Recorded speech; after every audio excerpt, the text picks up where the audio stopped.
terlimpahkan kepada qudwah kita, suri tauladan kita, yakni dari besar kita Nabi Muhammad SAW, untuk para sahabat, keluarganya, dan insyaallah kita selaku pengikut setia hingga akhir zaman.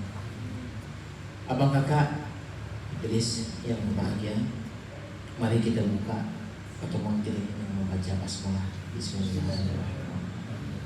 Pada Ustaz guru yang tercintai di masjid. Bismillahirrahmanirrahim. Assalamualaikum warahmatullahi wabarakatuh.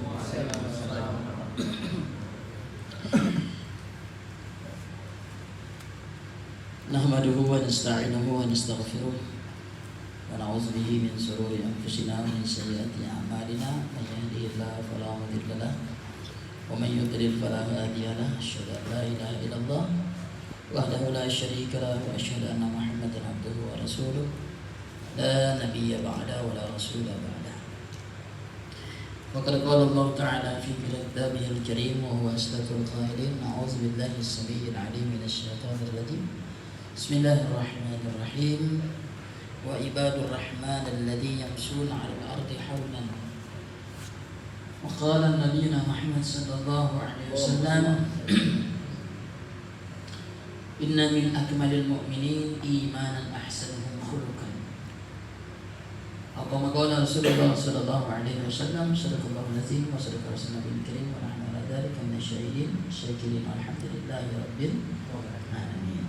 Pertama-tama marilah kita memanjatkan puja dan puji syukur ke Ilahi Rabbi Allah Subhanahu wa taala yang masih sayang dengan kita, cinta dengan kita, masih memberikan kita kemuliaan serta kesehatan, kemampuan dan keinginan untuk belajar. Semoga rahmat dan kasih sayang, inayah hidayah yang Allah Ta'ala berikan ini senantiasa Allah berikan pula seterusnya sampailah kita meninggal dalam keadaan melakukan perkara-perkara yang baik. Amin ya rabbal alamin. Shalawat beriring salam tak lupa pula kita aturkan kepada junjungan kita Nabi Muhammad sallallahu alaihi wasallam, dengan harapan semoga berkumpulnya kita di sini Allah kumpulkan pula kita kelak di Jannatul Firdausnya Allah Subhanahu wa taala bersama Rasulullah sallallahu alaihi wasallam. Amin ya rabbal alamin. Abang kakak yang dirahmati dan dicintai oleh Allah Subhanahu wa taala,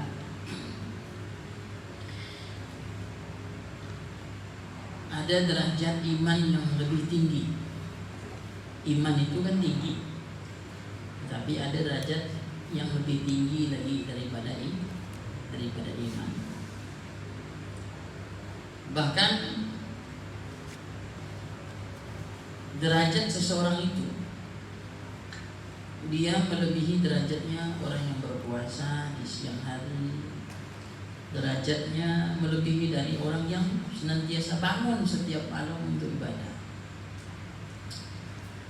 Derajat apakah itu? Yaitu dia mempunyai akhlakul karimah. Dia mempunyai akhlak yang mulia. Mulia di sisi Allah dan mulia di hadapan manusia. Wa ibadur rahman alladzina yamshuna 'alal ardi haunan. Sebagaimana yang Allah Ta'ala firmankan dalam Al-Quran, hamba-hamba Allah yang maha pemurah itu adalah orang yang berjalan di muka bumi dengan rendah hati. Jadi dia tak sombong. Ada tak kira-kira orang berjalan di bumi dengan sombong? Ada tak? Ciri-cirinya nampak. Kalau dadanya ke depan, terus matanya suka terjelah, tak mau dikalah dengan orang. Padahal Allah menyuruh dalam Al-Quran ini, hamba-hambaku kalau mau dia dikatakan pemurah, rendah hatinya, maka janganlah berjalan di muka bumi Allah ini dengan sombong. kakinya tidak menginjak bumi. Kuntilanak lah, enak. Nah, ciri-ciri orang sombong itu nampak. Ini baru sombong zahir nih, belum sombong hati. Yang susah nih menilai sombong hati ini yang susah. Tetapi sombong zahir ini menunjukkan bahwa ada hati-hati yang rusak di situ. Ada cerita nih, Syekh Abdul Qadir Al-Jailani. Beliau ini punya murid. Dia bertanya dengan gurunya, wahai guru, Waalaikumsalam, wahai guru, Syekh Abdul Qadir Jailani ini orang tasawuf, suka berzikir. Kalau ilmu syariat jangan tanya, ilmu fikih itu di luar kepala. Hafal ribuan hadis, hafal Quran. Jadi ada seorang murid beliau bertanya dengan beliau, wahai Syekh, saya ini berguru dengan antum, yaitu berguru bagaimana berzikir yang baik dan betul. Tapi kenapa saya berzikir, tapi setan ini malah senang dengan saya? Rajin nggak berzikir, tapi setan malah datang. Seyogianya orang berzikir ini malah jauh dari setan, betul tak? Ini malah berzikir malah kesetanan pula. Makin berzikir makin macam setan. Maka Syekh Abdul Qadir Jailani beliau bertanya kembali dengan anak muda itu, wahai anak muda, muridku, bagaimana pendapatmu jika makanan anjing itu ada di rumah? Jika makanan anjing ada di rumah, anjing ini dia punya penciuman yang sangat tajam. Jadi anjing ini apabila dia dikasih makan, maka dia datang lagi, akan datang kembali. Dia ini akan jinak kepada siapa orang yang ngasih makan. Ini anjing. Nah, kata Syekh Abdul Qadir Jailani, bagaimana pendapatmu? Engkau kasih makan anjing, sementara masih ada makanan anjing yang engkau simpan di rumah. Maka si murid ini mengatakan, ya tentu dia akan balik lagi, wahai guru. Dia akan kembali lagi mencari makanan itu. Maka guru mengatakan, nah begitu itulah orang yang senang berzikir, tetapi masih ada dalam hatinya dia menyimpan. Dia simpan kesombongan dalam hatinya. Dia simpan kebencian dalam hatinya.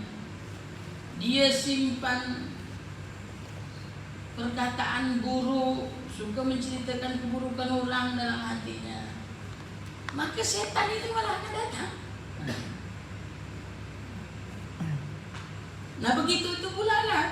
Kalau seseorang dia rajin sholat, sementara penyakit hati ini masih dia simpan. Dia hanya terpaku kepada rutinitas, pengajian rutinitas, sholat rutinitas. Sementara ada rutinitas yang lain yang apabila dia keluarkan menjadi sakit hati orang apabila mendengarnya, apabila dia berbuat seperti itu. Nah itulah sifat-sifat itu yang ada di dalam hati. Maka sifat-sifat ini mau dihilangkan. Sifat-sifat sombong, merasa lebih baik daripada orang lain, bangga diri, itu sifat-sifat iblis, setan. Nah oleh karenanya Allah tak suka yang seperti itu. Jadi berjalanlah di muka bumiku, kata Allah, dengan rendah hati, tawadu. Jangan merasa bahwa ini bumi milikmu, harta milikmu, semua milikmu, jangan. Karena aku ni cuma nitip, cuma Allah tu cuma nitip saja kepada anda semua ini. Allah nitip harta, Allah nitip pangkat, Allah nitip, semua Allah titip untuk diberikan kepada orang lain. Nah, itulah penyakit-penyakit hati yang mesti dihilangkan. Wa idza ma khadibuhum yaghfirun. Jadi penyakit hati mesti dilawan. Apabila marah, dia mesti jadi orang pemaaf. Wa idza ma khadibuhum yaghfirun. Apabila mereka marah, mereka mesti memberi maaf. Jangan nunggu dia, tidak usah. Kalau nunggu dia nanti tak termaaf-maaf. Kita yang merasa bersalah, walaupun kita benar sekalipun, datang saja untuk meminta maaf, Karena akhlak ini tingkatannya sangat tinggi. Iman yang paling tinggi itu adalah akhlakul karimah, karena ini buah dari semua amalan. Salat yang kita kerjakan itu bermuara juga kepada akhlak. Inna salata tanha 'anil fahsya'i wal munkar wa la zikrullahi akbar. Salat mencegah dari perbuatan keji dan munkar. Jadi salat kita bisa mencegah diri kita dari perbuatan keji dan munkar. Dengan salatnya kita bisa jadi orang baik gitu. Dengan salat kita bisa menjadi orang baik, orang bagus. Kalau kita sholat sementara tidak membentuk nilai akhlak, nah ini yang ditakutkan ini. Sholat ini hanya sebatas prima raga aja, bergerak, hanya metok-metokkan badannya. Tetapi tidak ada nilai di sisi Allah Subhanahu Wa Taala. Ini yang kita takutkan. Sholat hanya menunaikan perintah. Maka kata Rasulullah, seseorang sholat itu ada yang mendapatkan 1/10 pahala, ada yang mendapatkan 1/9, 1/8, 1/6, bahkan ada yang mendapatkan 0, kosong. Tak ada nilai sama sekali sholatnya. Nauzubillah. Capek aja kita sholat tapi tak dapat nilai di sisi Allah Subhanahu Wa Taala. Jadi apa kesalahan sholatnya? Bukan salah sholatnya, salah kitanya, karena kita tidak mau belajar. An Aisyah radhiyallahu anha qala sami'tu Rasulullah sallallahu alaihi wasallam yaqul innal mu'minin yudriku bi husni khuluqihi darajatis sha'im qa'id. Dari Aisyah radhiyallahu anha qalat, Aisyah berkata, sami'tu Rasulullah sallallahu alaihi wasallam, aku mendengar dari Rasulullah sallallahu alaihi wasallam yaqul, Rasul bersabda, innal mu'minin, sesungguhnya orang mukmin, la yudriku bi husni khuluqihi. Jadi orang mukmin dengan akhlaknya yang baik, darajat as-shaim qa'id, derajatnya ini, derajat dia ini sama seperti orang yang berpuasa pada siang hari dan orang yang berdiri sholat malam di malam hari. Jadi kalau dia berakhlak baik, posisinya itu sama orang yang senantiasa berpuasa terus setiap hari. Nah, kalau dia berakhlak baik, posisi dia sama dengan orang yang bangun tengah malam. Nah, itulah tingginya derajat orang-orang yang berakhlakul karim. Kira-kira contoh akhlak yang baik itu seperti apa dia untuk? Contoh akhlak yang baik itu seperti apa? Tidak mudah marah. Berakhlak yang baik itu tidak mudah marah. Kita ni penyakit ni satu yang susah untuk dihilangkan, pemarah, pemanas. Mana boleh cukir-cukir sikit, macamlah badak tu dah. Saya cukir sikit, jangan kau nak cuba-cuba dengan aku ya, kata dia. Tu, ini iblis semua ini. Jadi ada orang bilang pemarah ini apakah ada batasnya, Pak? Pemarah itu tidak ada batas. Apa namanya? Sabar itu tidak ada batasnya. Orang nanya kan, sabar itu ada batasnya atau tidak? Sabar itu tak ada batasnya. Namanya sabar ya mesti sabar. Bagaimanapun mesti sabar. Karena Allah Ta'ala berfirman dalam Al-Quran, ya ayyuhalladzina amanu sabiru wasabiru warabitu wattaqullaha la'allakum tuflihun. Orang-orang yang beriman, bersabarlah kata Allah. Wasabiru, dan kuatkan kesabaran. Udahlah kita disabar, disuruh lagi menguatkan kesabarannya. Pernah saya cerita kan, Abu Bakar dengan Rasulullah didatangi orang Badui. Tiba-tiba orang Badui ini marah-marah, tak tentu pasal. Pertama Abu Bakar disenyum, Rasul pun tersenyum melihat Abu Bakar tersenyum. Yang kedua Abu Bakar tersenyum, Rasul tersenyum. Dipikir ini ngolok orang Badui, makin ngamuk orang Badui ini kan. Makin ngamuk. Orang Badui ini pun marahlah habis-habisan. Abu Bakar masih tersenyum, Rasul pun tersenyum. Sampai ketiga kalinya, ketika melihat Rasul tersenyum, Abu Bakar tersenyum, makin ngamuklah orang Badui. Ditariknya baju Abu Bakar. Ditariknya baju Abu Bakar. Maka ketika baju Abu Bakar itu ditarik, naluri seorang manusia timbul. Apa kata Abu Bakar? Hai Badui, dari tadi aku sabar. Pertama aku sabar, kedua aku sabar, ketiga tak ada beda sabar untuk kau ni, balap kau ni. Naluri setiap manusia pasti ada sifat marah. Maka ketika Abu Bakar berdiri dan ingin membalas marahnya orang Badui, Rasul ini pergi Rasul ini. Ketika Rasul ini pergi, Abu Bakar ini terkejut. Loh, kenapa pula Rasul ini pergi? Padahal kalau kita tengok, salah siapa lagi kira-kira?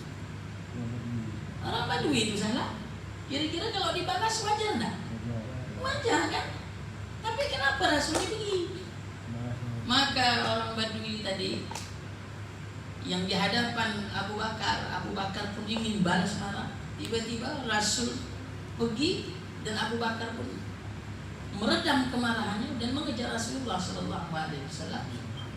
Setelah itu dia tarik tangan Rasulullah. Afwani ya Rasulullah, maafkan saya Rasulullah. Ini khata' ya Rasulullah, apakah saya ini salah ya Rasulullah? Rasul mengatakan, kau tak salah. Kau tidak salah, wahai Bakar. Lah kenapa engkau pergi ya Rasulullah? Wahai Abu Bakar, pertama ketika engkau dimarah orang Badui, engkau tersenyum, aku tersenyum. Kau tahu kenapa aku tersenyum? Ketika engkau sabar, engkau tersenyum, turun malaikat dari langit itu mendoakan engkau. Apa kata malaikat? Malaikat itu mendoa apa doanya? Allahumma firlahu, ampunkan dia ya Allah. Dia sabar, didoakan malaikat. Ketika kedua kalinya engkau pun sabar, malaikat itu kembali berdoa, ya Allah ampunkan Abu Bakar ya Allah, karena dia sabar. Ketiga kalinya, ketika engkau berdiri ingin membalas marahnya orang Badui, hilang malaikat itu Bakar. Hilang malaikat tadi, naik semua ke langit. Kau tahu siapa yang gantikan malaikat itu? Datang Wa'etan itu. Setan itu datang. Kenapa aku pergi? Aku tak mau dekat dengan setan, kata Rasulullah. Aku tak mau bersalam dengan setan. Aku tak mau tegur sapa dengan setan. Tuh, tak mau aku, kata Rasulullah. Maka aku pergi. Kau tak salah, karena aku tak mau berkawan dengan setan. Nah, kau mau berkawan, kawanlah kau dengan setan. Kalau aku tak mau. Maka kalau orang marah-marah itu kawannya setan. Maka disebut dengan kesetan. Ciri-cirinya apa? Matanya merah, mukanya merah, yang hitam tu bah jadi merah ya. Saking marahnya tu. Apalagi memang yang putih memang tu. Dan nampak sampai bergegar tu. Itu kenapa bergegar? Ente tahu tak? Itu perjuangan antara baik dan buruknya itu. Nah, kalau orang tak bergegar itu sudah tak ada lagi baiknya, Pak. Bunuh-bunuh, tak ada lagi bergegar. Kalau dia bergegar, yang baik ni yang datang ingin mengendalikan, sementara yang buruk ni pun datang.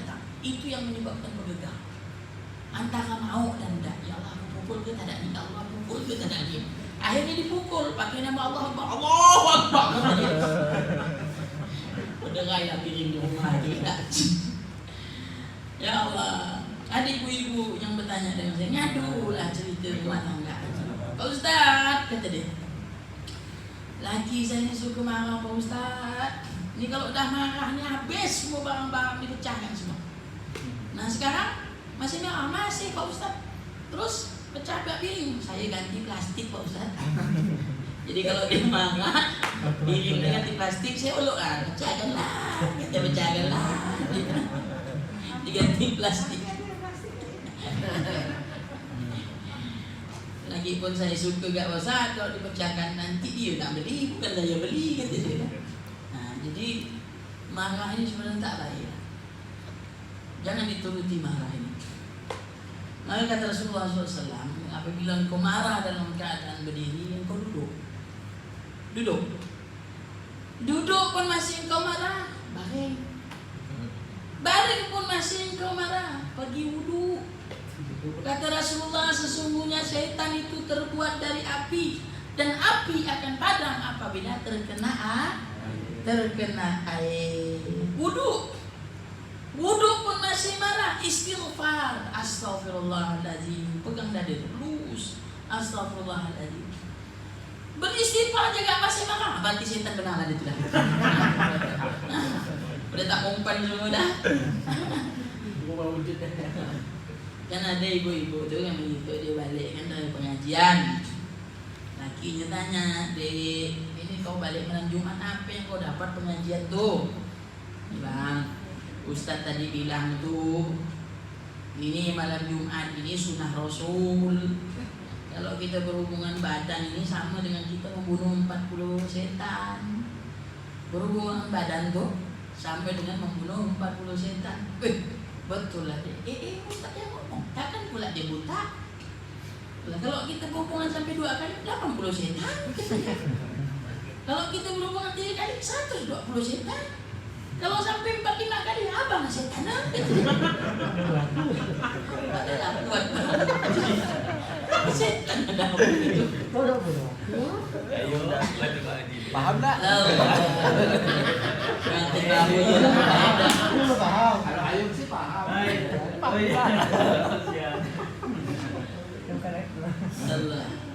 An Abi Hurairah radhiyallahu anhu qala Rasulullah sallallahu alaihi wasallam.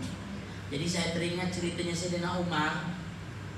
Sayyidina Umar ini ada sahabat ceritanya ingin mengadukan istrinya bahwa istrinya itu suka ngomel, Pak.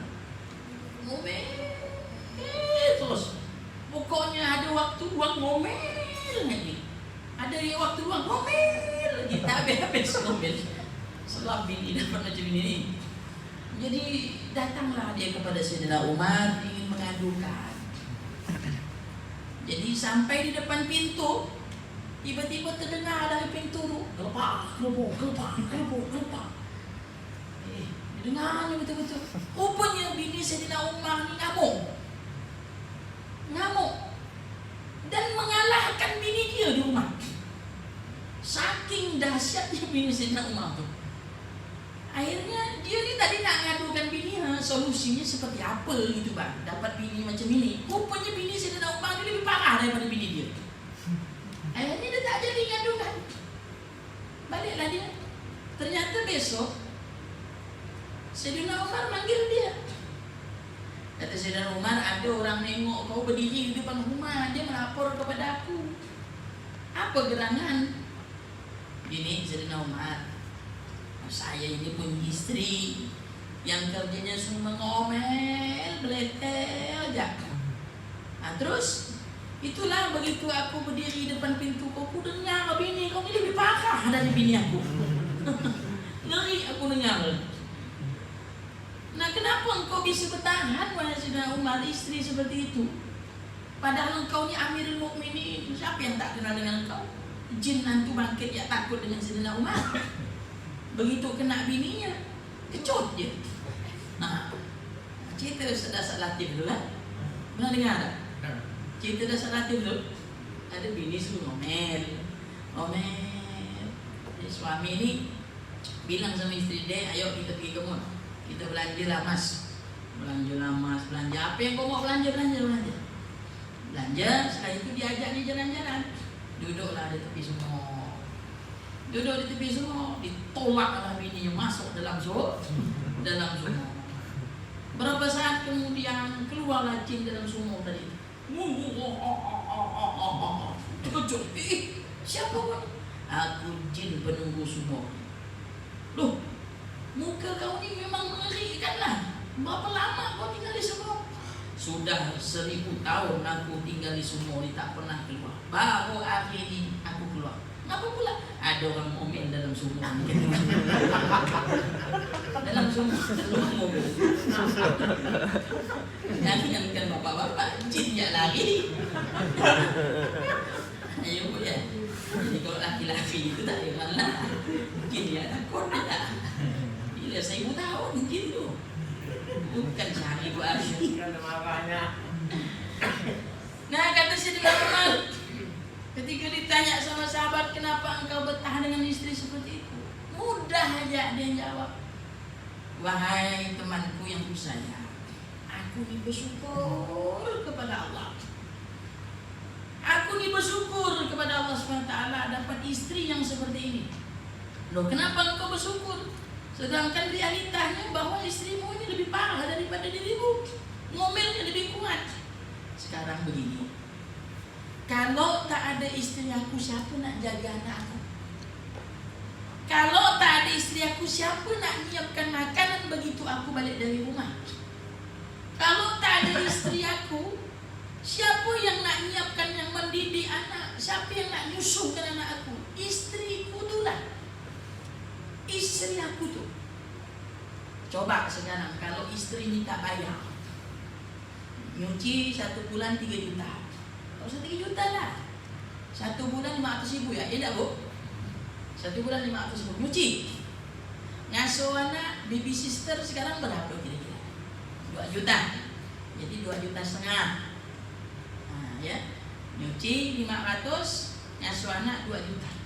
Masak, ngambil pembantu, berapa pembantu sekarang? Ada tu mau dikasih 500 bulan? Tak ada, 1 juta. Berarti 3,5 juta. Apalagi melayani dia tidur. Kata istri, ayo kita tidur bang, syaratnya 1 kali main kau mesti bayar 1 juta. Lebam kau. Bayarlah tu. Nah, 1 bulan kau bisa mengeluarkan duit 5 juta untuk istri kau semua. Mampu tak kira? Kita ni mesti banyak bersyukur kepada Allah Ta'ala. Datang kita tinggal makan, baju tinggal dipakai. Ya tak? Kalau kita nak ngasuh, nak ngurus semua anak tu nyaman ke? Ngurus anak tu bukan nyaman. Ngurus budak-budak ni. Cobalah isteri pergi 2 minggu jak kita seorang. Masak kita, jaga anak kita. Telepok kau. Seteruk kau kena. Ya Allah, bersyukur kepada Allah Ta'ala. Itulah kata Sayyidina Umar. Mesti banyak bersyukur kita ni kepada Allah. Itulah pasanganmu yang terbaik. Belum tentu yang lain itu pun mampu seperti istri. Betul? Nah, ini kuncinya. La in syakartum la azidannakum wala in kafartum inna adzabi lasyadid. Jika engkau bersyukur atas nikmatku, maka akan kutambah nikmatku untukmu. Jika engkau kufur, maka azabku sangatlah pedih. Bersyukur ya, Allah kasih. Ya, bersyukur terus. Rezeki segitu bersyukur, nanti Allah tambah rezeki itu. Apa saja kalau kita bersyukur, bukan overtime, bukan kerja overtime, ingat. Rezeki itu bersyukur. Kalau kita bersyukur Allah tambah. Kan itu dalilnya. Al-Quran mengatakan kalau kau bersyukur ditambah. Alhamdulillah mah gaji bulan ini 500. Alhamdulillah. Bersyukur ya pada Allah. Nanti Allah datangkan orang lain kasih rezeki.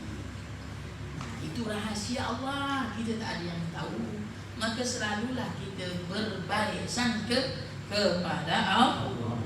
Itu dengan bersyukur. Akmalul mu'minina imanan ahsanuhum khuluqan wa khiyarukum linsaikum. Orang yang paling sempurna imannya di antara orang-orang yang beriman adalah paling baik akhlaknya. Paling baik memang Allah ni tak nyuruh kita banyak musuh. Allah ni tak nyuruh kita banyak benci dengan orang. Kita ni mesti buat baik, mesti berakhlak, betul. Wallahi la yu'minu, kata Rasulullah. Demi Allah tidak beriman, demi Allah tak beriman. Maka saya bertanya, siapa tu ya Rasulullah? Orang yang menyakitkan tetangganya. Dengan apa? Terserah. Ini makna tetangga ni bukan mesti orang Islam. Nasrani pun kalau kau sakiti dia, kau tidak beriman kepada Allah. Tak beriman kita sampai dikatakan begitu. Wallahi la yu'minu, demi Allah tidak beriman, kata Rasulullah. Orang yang menyakitkan tetangganya atau yang mengusik tetangganya, buang sampah sebelah. Lalu begitu tetangganya buka pagar, "Alamak, sampah siapa ni?" Menyakitkan tetangganya. Apalagi ikutnya sama-sama buang sampah di situ, akhirnya tersumbat, banjir, tangga sebelahnya gara-gara kita. La yu'minu, tak beriman. Saya bertetangga di rumah saya dengan orang Nasrani sebelah rumah saya. Setiap hari itu anjing berbunyi terus. Kong kong kong kong kong kong kong. Dan kalau dah subuh tu, au. 3 butir anjing dipiaranya dalam rumah. Rumah saya sebelah tu dah macam kebun binatang dah. Ni kalau orang emosi ni dia racun anjing ni. Karena orang rumah tu tak ada. Pergi keluar kota, anjing yang dibiarkan tak dimakan, mekiklah anjing tu. Udah itu bukan lagi dalam kandang, diikatnya di dapur tu. Jebollah di dapur tu. Berdirilah saya tadi. Saya kasih tangga. Dari atas tu keciuman bau luar biasa. Saya ambillah tulang, saya kasih makan anjing. Diam anjing tu. Ternyata belum makan anjing tu. Cubalah kalau saya jahat kan. Saya kasih racun, gawalkan dengan tulang, pajulah, matilah kawan. Apa seperti itu? Kita bertetangga baik. Walaupun binatang juga mesti baik karena dia pun makhluk hidup dan dia tidak menyakitkan kita. Dia hanya suara saja gara-gara tetangga yang biar itu, bukan binatangnya. Jadi teman-teman kakak yang dirahmati dan dicintai oleh Allah SWT, sempurnanya iman itu adalah paling baik akhlaknya. Yang paling baik akhlaknya di antara kalian. Dan bahkan Rasulullah mengatakan, wa khiyarukum linisaikum. Dan sebaik-baik akhlak kalian adalah yang paling baik kepada istri-istri kalian. Dua Nabi katakan, istri-istri kalian. Yang punya 2, yang punya 1 ya 1. Yang paling baik kepada istri-istri kalian. Maaf ya, kadang kita ni ini. Maka kenapa kemarin saya bilang sama abang-abang, bawalah isteri. Kalau kita ni nak bahagia, jangan bahagia seorang. Maka kata Rasulullah, khiyarukum li ahlihi. Kalian ni mesti baik kepada keluarga kalian, kepada isteri kalian. Jangan kalian sendiri yang merasakan kenikmatan itu. Dan Allah Ta'ala berfirman dalam Al-Quran, man amila amalan salihan min zakarin wal unsa wa huwa mu'min. Barang siapa yang beramal soleh, baik laki-laki ataupun perempuan, dan dia mukmin, fahyatuhu hayatan thayyiban, maka dia akan diberikan kebahagiaan ketika di dunia. Jadi jangan bahagia suami saja, istri tak bahagia. Istri dipekaplah di rumah, dia berkacau lah sana entah kemana. Bawalah istri itu, senangkan hatinya. Karena Rasul pun juga begitu. Rasul ini adalah sebaik-baiknya orang yang menyenangkan istri. Sampai-sampai Rasul ini memanggil pun bukan namanya, dengan istri-istri lain. Termasuklah yang biasa kita kenal, Siti Aisyah dipanggil ya Humairah, wahai pipi yang kemerah-merahan. Karena Humairah itu putih, karena Siti Aisyah itu putih. Saking putihnya Siti Aisyah itu merah pipi beliau. Saya pun gitu gak Pak Ustaz. Saya panggil istri saya, wah Jurul Aswad, kata dia kan, wah yang hitam lekam, dia bilang. Kan Ustaz bilang jujur, saya panggil lah dia hitam lekam. Jangan gak begitu, terlalu jujur nyakitkan hati dia pula. Mantap. Jadi puji. Maka kata ulama, memanggil istri itu sebaiknya jangan panggil nama orang tua. Jangan panggil mama, iya papa, mama, papa. Panggillah nama-nama yang membuat dia senang. Sayang, my honey. Walaupun dah tua-tua bangga, tak apa. Panggil saja seperti itu. Dengar ceramahnya Kiai Tengku Zulkarnain itu kan. Udah setua itu kata Tengku, pergilah saya di rumah kawan saya. Pergi rumah kawan saya, sampailah di sana. Dia tua, sama-sama tua nih. Dipanggillah istri, sayang, ini ada tamu dibuatkan naik kopi sayang. Datanglah sayang, ketik lah bini. Dah tua kan, kangkang, iya bang, buatkan kopi yang kata dia. Mak kata kayak Tengku nih, cemburu aku nih. Udah setua ini masih gak dipanggil sayang. Maka pergilah istrinya ke dapur. Begitu istrinya ke dapur ditanya, kau bisa panggil kau istri kau udah tua begini? Aku lupa namanya, kata dia. Kamu lupa. Panggillah dia. Oh tak lupa si Dicah lah. Dah biasa panggil kan. Jadi itulah akhlaknya Rasulullah Sallallahu Alaihi Wasallam. Sampai-sampai Rasulullah ini kalau makan pun, kalau Aisyah sama bah wanita-wanita biasa. Kalau masak Aisyah itu ada yang betul, ada yang salah. Begitu dia masak salah, keasinan. Ditanya sama Aisyah, enak ya Rasul? Enak, wahai Aisyah. Padahal keasinan Aisyah masak. Kalau kita kan begitu. Mak kau ni, boleh dah kan? Mak kau ni, berapa lama dah kau ingin aku ni? Taik kata dia. Saya kau tak tahu selera aku nanam kau ni. Kau boleh dah. Kau ni bang, dulu ya kau bagus. Sekarang ni anak 3 keluar semua binatang kata dia. Cerita kami lonte tu kan. Kentut pertama wangi kata dia. Kali kentut kedua ngamuk dah dia kan. Jadi ini memang susah kita untuk berakhlakul karimah, tapi kita berusaha seperti apa yang telah dicontohkan oleh Rasul sallallahu alaihi wasallam.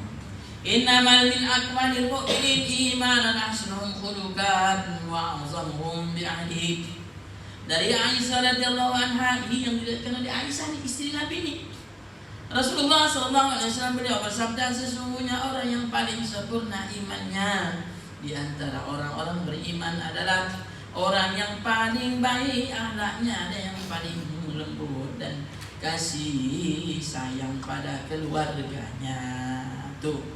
Jadi yang paling lembut, yang paling baik, sempurna imannya adalah orang yang paling lembut, berkasih sayang kepada keluarganya.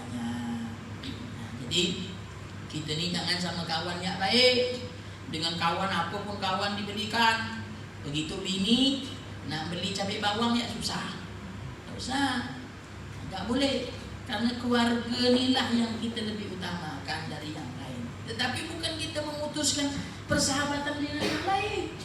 Tetapi Nabi menganjurkan seperti itu, lemah lembut kepada istri, sopan, tutur kata yang baik, jangan tinggi suaramu. Nanti dia pun tinggi suaranya.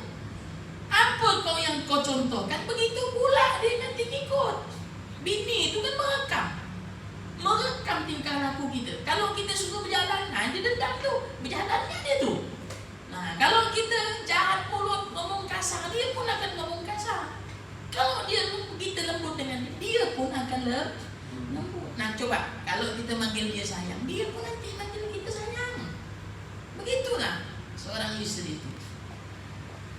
Jadi masih banyak pembahasan sebenarnya tentang keluarga ini, tapi intinya berbaik-baiklah dengan keluarga kepada istri, karena istri itu akan merekam semua tingkah laku yang kita buat. Ani bin Umar radhiyallahu anhuma qala Rasulullah sallallahu alaihi wasallam ajibtu liman yashtaril mal likala bimalihi summa yu'tikihu ma'i fala tashtari ahran bima'rufihi wa huwa a'zamu sawaban. Dari Abdullah bin Umar radhiyallahu anhuma berkata Rasulullah sallallahu alaihi wasallam, beliau bersabda, aku heran terhadap orang yang membeli hamba-hamba saya dengan hartanya lalu ia merdekakan mereka.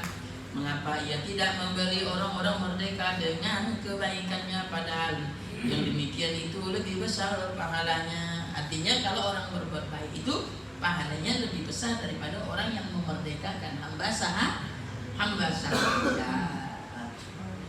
An Nabi Muhammad radhiyallahu anhu qala Rasulullah sallallahu alaihi wasallam anna zaimun bi baitin fi rabadil jannah liman tarakal mira'a wa in kana muhikkan bi baitin fi wasdil jannah liman tarakal kadhiba wa in kana mazihan bi baitin fi a'lal jannah liman hasana khuluquhu. Dari Abu Umamah radhiyallahu anhu berkata Rasulullah sallallahu alaihi wasallam bersabda, ana zaimun bi baitin fil ardil jannah, aku menjamin sebuah rumah di sekitar pinggiran surga bagi orang yang meninggalkan pertengkaran. Jadi Nabi itu menjamin, artinya pasti kita berada di tepi-tepi surga. Siapa ini yang berada di tepi surga? Orang yang meninggalkan pertengkaran. Jadi bertengkar tidak baik. Bertengkar itu tidak baik. Maka kalau kita meninggalkan pertengkaran ini, Nabi menjamin engkau akan berada di tepi-tepi surga. Ini ada cerita. Ada seorang, dia miskin. Pernah saya cerita, dia ni miskin sekali. Dan dia ni kerjanya jual kabu-kabu. Dia jual kabu-kabu, setiap hari jual kabu-kabu. Dan dia ni pun beli dengan orang. Nah, jadi dia beli kabu-kabu, beli kapas tu. Udah itu dia jual lagi ke pasar. Dari hasil penjualan itu dapatlah dia 2 dirham. Nah, 2 dirham. 1 dirham digunakan untuk belanja, 1 dirham digunakan untuk modal beli lagi kabu-kabu. Jadi dia beli kabu-kabu, pohon kapas tu bang, pohon kapas tu. Jadi dia beli sama dengan buah-buahnya itu yang belum terbuka. Jadi dia buka pohon kapas itu, dia ambilnya kapas tu, dibersihkannya, masukkannya dalam karung. Itulah kerja. Setiap hari dapat 2 dirham, 2 dirham, 1 dirham untuk makan, 1 dirham untuk modal. Nah satu ketika pergi ke pasar, juallah tadi kabu-kabu, dapatlah 2 dirham. Dapatlah 2 dirham. Jadi ketika itu dia melihat ada orang yang berkelahi, ngamuk ni di pasar ni, hampir-hampir nak berbunuh tadi. Saking kesatnya antara 2 ni nak berbunuh. Maka dia ni jadi pendengar. Dia tanya, kenapa kalian ni sampai nak berbunuh berdua ni? Apa cerita? Maka yang penjual, yang di pasar ni yang penjual bilang, dia tu hutang 2 dirham tak bayar-bayar. Udah 2-3 tahun dah letih aku nagih. Jadi macam-macam ni tak bisa memang ditagih ni, mau dibunuh ya ni, kata dia. Dia selesai ni. Pokok 2 ni kau tak dia, aku selesai ni, kata dia. Jadi dia tadi dibilang, janganlah kau berbunuh. Untuk apa kau berbunuh hanya gara-gara 2 dirham? Tetapi dah bertahun-tahun Pak dia tak bayar ni. Lupa dia lewat sana lewat sini, muka macam tak berdosa. usaha, ditengok gitu dia. Macam tak ada hutang dia. Ada tak kira begitu? Macam tak merasa hutang. Udahlah, kau intinya tak usah bertengkar. Ini duit 2 dirham aku bayarkan dia, jangan kau bunuh. Betul ikhlas nih, ikhlas ambil. Maka damailah di antara kedua. Setelah itu dia pun balik. Bininya tanya, bang, mana lauk ni? Biasa ada kau bawa beras, biasa kau ada bawa lauk. Dek, begini. Tadi di pasar aku jumpa orang bertengkar. Hampir nak aku bunuh gara-gara 2 dirham. 2 dirham inilah aku kasihkan dia. Alhamdulillah bang, baik betul hati kau. Tak nak marah bini ni. Ini bini dulu. Ini bini dulu. Bini sekarang ni mencuba-cuba balik tak buat duit. Puasa lah kau 1 minggu di kamar tu kan. Ingat. Tergantung macam kau lah kau. Nah, apa kata bini? Alhamdulillah bang, kau bisa mendamaikan antara 2 orang ini. Jadi macam mana lah kita hari ini dimakan dibangkat tidak? Nah gini jadi, mungkin tak ada kali sisa kabu-kabu tu di belakang tu. Siapa tahu tak ada sisa bisa kita jual. Maka pergilah dia ke dapur, dibersihkan ada sisa kabu sikit-sikit tu, dibawanya lah ke pasar. Harapannya ini laku lah, dibeli oleh penjual pembeli kabu-kabu. Sampai di pasar itu pembeli itu tak mau beli karena dia kabu-kabu dah mau bekas. Tak mau. Bingung dah dia macam mana cara dah macam ini. Dia pun balik. Sampai di pertengahan jalan, jumpalah kawan dia di pasar juga penjual ikan. Ditengoknya kawan ni masih ada ikan sebuti, tak ada laku. Boy, ini ikan kau ni kenapa tak laku, biasanya habis. Nah itulah. Ini ikan ni pun kualitasnya tak bagus, agak busuk-busuk. Nah begini jalan. Macam mana kalau kita tukar ya? Kau ambil kabu-kabu aku ni, nah ikan ni untuk aku. Boleh. Kebetulan di rumah ni perlu bantal tak kata dia. Bertukar lah tadi ni. Dia ngambil kabu-kabu. Dia ngambil kabu-kabu yang punya ikan ni, yang kabu-kabu ni pun ngambil ikan. Baliklah dia. Sampai di rumah, syukurlah, senanglah dek. Alhamdulillah ini dapatlah kita makan ikan 1 ekor. Beras tak ada bang? Udahlah, ini pun dah syukur alhamdulillah. Alhamdulillah lah bang, kata isteri. Pergilah kau ke dapur masak, kata dia kan. Pergilah ke dapur. Jadi ikan ni dibersihkan lah sisiknya dia. Bersih. Ketika nak dibelah pohon ni berbunyi. Krek. Ikan ni makannya besi ke tembaga kata dia. Dipotong lagi pohon berbunyi krek. Kuat benar tulang ikan ni kata dia. Biasa lagi pisau tu kan. Dibelah lagi krek. Ternyata sudah terbelah pohon ikan tu. Yang berbunyi itu ternyata ada intan dalam pohon ikan. Ada intan dalam pohon ikan. Begitu dibuka bersinarlah intan itu. Bukan intan, mutiara. Mutiara dalam ikan itu.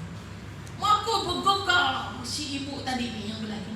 Ya Allah bang, apa kau teriak-teriak ni kata dia. Pergilah datang suatu. Bang, kau tengok ni mutiara ni bang, bersinar-sinar ni. Ya. Macam mana cerita mutiara ada dalam pohon ikan? Mana aku tehek bang kata dia. Mana aku tahu kata dia kan.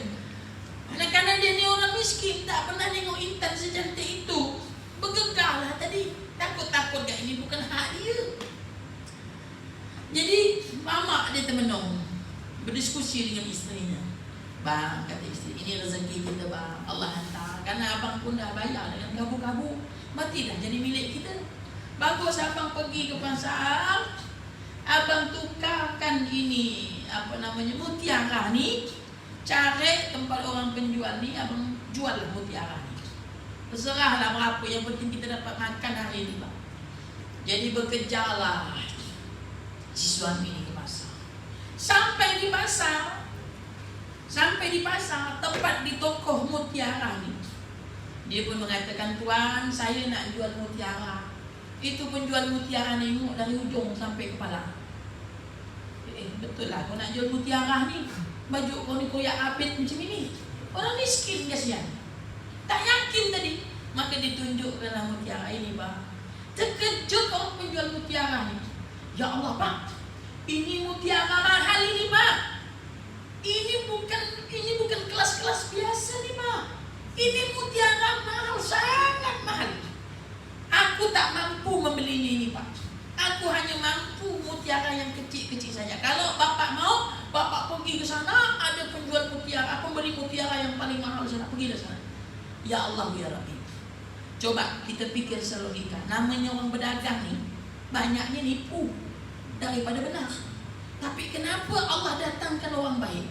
Karena dia itu baik. Ingat, orang baik pasti Allah datangkan orang yang baik pula. Hal jazaul ihsanu illal ihsan. Orang yang baik pasti akan dibalas baik. Ada yang bertanya dengan saya, Pak Ustaz, saya ni pengen dapat istri yang habis Quran, Pak Ustaz. Macam mana caranya? Kau ngapal Quran lah. Mau kau dapat yang habis Quran? Kau pemabuk, macam mana nak dapat habis Quran? Kadalah seimbang, bro. Nah, hari-hari kau main kaplek, nak dapat pula wanita yang soleha. Kalau kau hari-hari main kaplek, dapat di Ramadan. Orang bulan Rajab ni banyak orang mati, Pak. Rajab ni banyak orang meninggal. Di Ampera tu dah 3 orang dah mati. Nah, maka kita berdoa pada Allah, minta pada Allah, jangan kau ambil aku dulu ya Allah, sampailah aku di bulan suci Ramadan. Dan ada keistimewaan orang-orang meninggal di bulan Ramadan, Allah akan jamin dia masuk surganya Allah Ta'ala. Mudah-mudahan kita termasuk orang ini. Amin ya Rabbal Alamin. Mudah-mudahan kita termasuk di dalamnya. Amin ya Rabbal Alamin. Siap mati bulan Ramadan? Betul. Macam akun ya lah.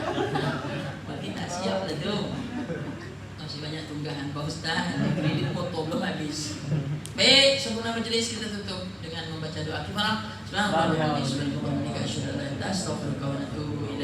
Assalamualaikum warahmatullahi wabarakatuh. Tiga. Kami dari Biker Muslim Kalimantan Barat mengucapkan selamat menyambut bulan Ramadan. Semoga Allah memberikan Ramadan ini Ramadan yang terbaik. Biker Muslim Kalimantan Barat. Bismillahirrahmanirrahim. Allahu Akbar. Ya Allah, Allahu Akbar.